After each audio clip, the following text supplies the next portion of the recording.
Hey there, everyone.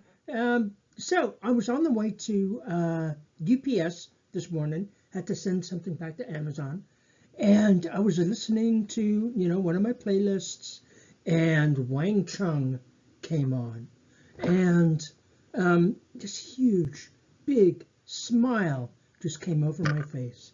And it occurred to me that 50 years on from listening, basically 45, 50 years on from listening to Wang Chung, my kids, or at least three of my kids, are the same age now, basically, that I was when I was listening to Wang Chung. And that prompted a number of thoughts. So I thought I would just jump on quick, share them with you, because that's what this channel is for. So let's get on with it. As always, just quick little disclaimer about what we chat about. So, quick, if this is a new psychology education experience, kind of a reverent palate cleanser, the kind you never knew you needed. As you know, I'm a fidgeter. This is what I'm fidgeting with today. So, what are we briefly going to chat about, or what is my quick take? As my children have mentioned from time to time, I'm stuck in 1985, at least in a musical kind of way. And so here are my thoughts. Back again. So this morning, I'm on my way to the UPS, send something back to Amazon. As I said, Wang Chung comes on. And just this huge, big smile on my face. I've had this experience. You've had this experience. And as my kids have said to me for decades now, I am musically fixated in 1985. Dad, why can't you listen to new music? I do listen to new music. I just happen to have a penchant for new music that sounds like music that was made in 1985, like virtually everything on the Heartstopper soundtrack. So it occurred to me that my kids are now in their early to mid 20s, as I was in 1985. And it is my hope that 40, 25, 30, 40, 50 years on from now, they will listen to music from now, and it'll bring a smile to their faces, just like Wang Chung brought a smile to my face this morning. And it occurred to me that this is not an old phenomenon. I mean, this is an old phenomenon, but it's something that is pretty common. We all experience it. We all get a jolt from music from our pasts.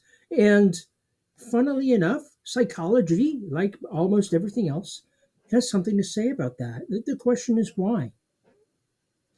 And it's more than just nostalgia. Actually, there's an old Criminal Minds episode where Reed talks quite eloquently about the neuropsych and brain research on why this happens. I'm blanking on the actual episode name, but it's there if you feel so inclined to go look it up. But there are two names for this. One is called neural nostalgia. The other name is called the reminiscence bump. But the basic idea is that this is a period in our lives when our brains are finalizing, for lack of a better word, their neural development. They're locking down the individuals that we will become for the overwhelming majority of our lives. In fact, we do know that the last major hormonal and neural development shift in brain development happens right dead smack in the middle of this period, which is in your mid to late 20s. That's frontal lobe development. So anything in our environment that's happening at that time is going to get locked in with that development.